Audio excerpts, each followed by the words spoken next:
Hey guys, so this is going to be the first video on my channel, and first of all I just wanted to say hey, and second of all I wanted to talk about Wicca, specifically the problems I had with it and how I reconciled those problems.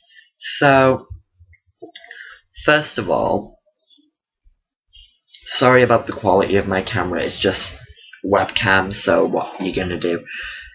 Anyway, so I got into Wicca, under the great umbrella of paganism, like most people did. I saw movies and TV shows like the Craft movie, Charmed, Buffy the Vampire Slayer. I have like 4 box sets of this. Yeah, 4 box sets of this, so you can tell I was into it. So, I got into that and I started researching online like most people did, and I realized that I liked this. It was awesome. At first it was like, OMG, spells, magic, yay, I can do stuff, I have power, I'm amazing. But then I realized as I got into it that it was more of a peaceful spirituality with the power added on. So very balanced, and I really enjoyed it and I loved it, and it was something that spoke to me spiritually, like most people say. It was like coming home. And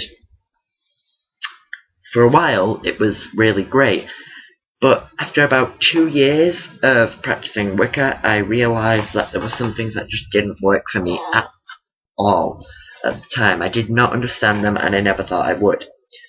These things are casting circles. I never really understood that because, like, Wicca tells us that all of nature is sacred, so I didn't understand the concept of taking a small part of nature and making it more sacred, or protecting yourself, because there were no demons or evil things that could attack you, so I didn't really understand that. So, I knew it wasn't just for containing the energies for magic, as I'd done small spells before, and they'd work perfectly fine without a circle. And I didn't understand the concept of sacred space at the time. Now I do a bit better, but I didn't back then. The second thing I had a problem with was the god and the goddess. Now, I didn't understand how dualistic monolatry. It was kind of like, I didn't understand how all goddesses could be one goddess, because there were many goddesses that seemed to just, like, if putting them together seemed to be like putting squares into circles, it did not work. Or putting circles into squares, it did not work. You know what I mean? Or putting a watermelon into a pinhole. So, like Kuan Yin and Kali. Kali is a very motherly goddess, but she's also a very strong, fearsome, ferocious goddess. Whilst Kuan Yin is the antithesis of Kali. She's very peaceful, very caring, very everything, just ridiculously peaceful. So, those two being the same thing, it just confused me, and I did not get it. My little brain, my 13-year-old brain could not grasp the concept. And same goes with the god. Mars and Apollo seem to just be not working. It just didn't seem to work. God of light and poetry and many things, and then a god of war and power and weaponry and fearsomeness. It just didn't work for me. And third of all was the Wiccan Rede. Now, a lot of people don't have a problem with the Wiccan Rede, but I had a big problem with the Wiccan Rede. It wasn't just that I wanted to go around and harm people and hurt them, or cast curses, or feel threatening and cool because I didn't follow the rules. It was more that I'd seen a lot of Wiccans online and in real life, because I still have a few Wiccan friends, use the Rede as a way to be inactive on certain issues. Like, oh, we can't do this, or it will cause harm to somebody. But the way I saw it, it should be more like immediate harm. No, it shouldn't be immediate harm, it should be long-term harm that it should be focusing on not doing.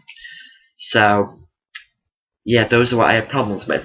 So, first off, the circle, I now understand that a lot better because I don't see it as making a place more sacred or cutting off a place or making a barrier around yourself. I see it as taking the microcosm inside of me, my soul, and binding it and moving it out into the world around me and creating basically expanding my aura around a place so that I can create a space of which is my energy merged with the Earth's energy.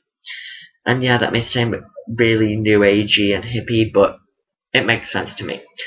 And creating not so much a binded dome, but more of like a temple, a sacred space. I understand sacred space a lot more now. A special place where the god and goddess can be there, and I can understand them and be connected with them fully, like going into a church almost, like I'm making my temple. So I understand that a lot better now. And bear in mind, these are only my opinions, not... I think I've already said that actually, never mind.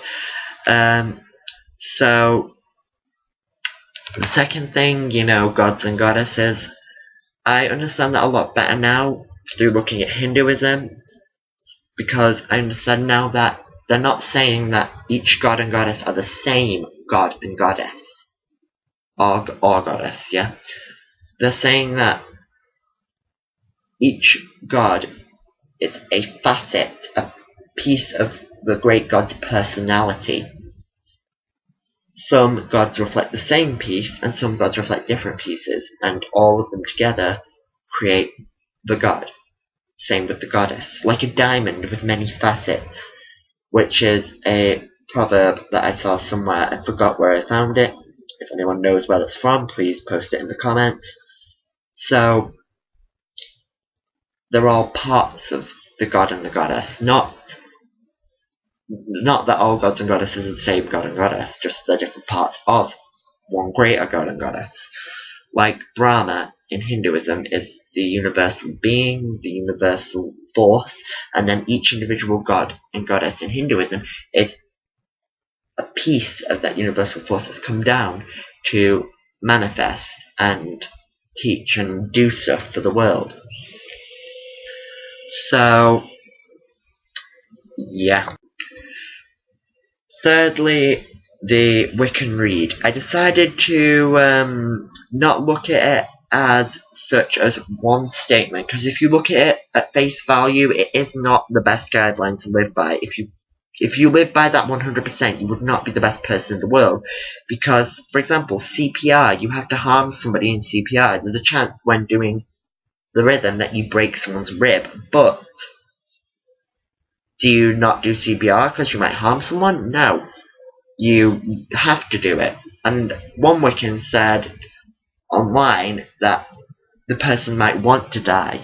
No, that isn't logic. So I decided to take it from the same perspective that one would take Crowley's statement, Aleister Crowley's statement, do what thou wilt shall be the whole of the law. When he says do what thou wilt shall be the whole of the law, he's not saying do whatever the frick you want, have a party.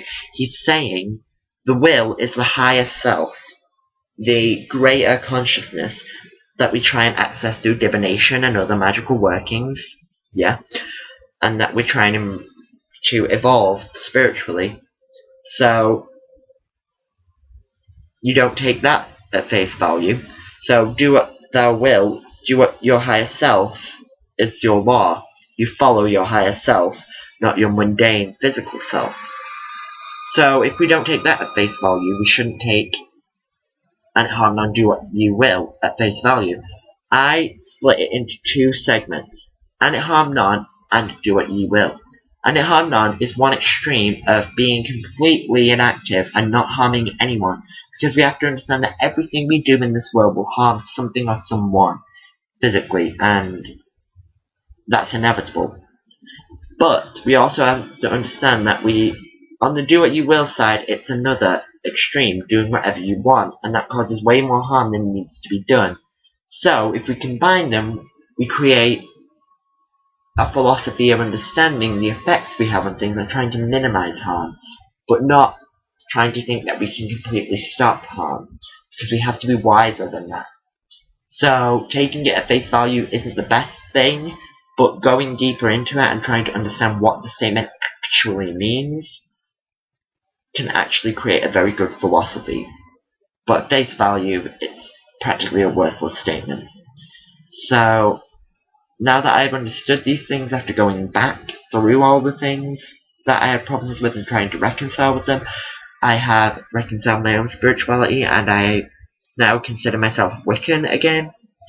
And I hope that if anybody else had the same problem with these things, that my video has helped them to understand these things a little bit better and to reconcile their own spirituality. Anyway, that's the end of my video, and peace out. Blessed be.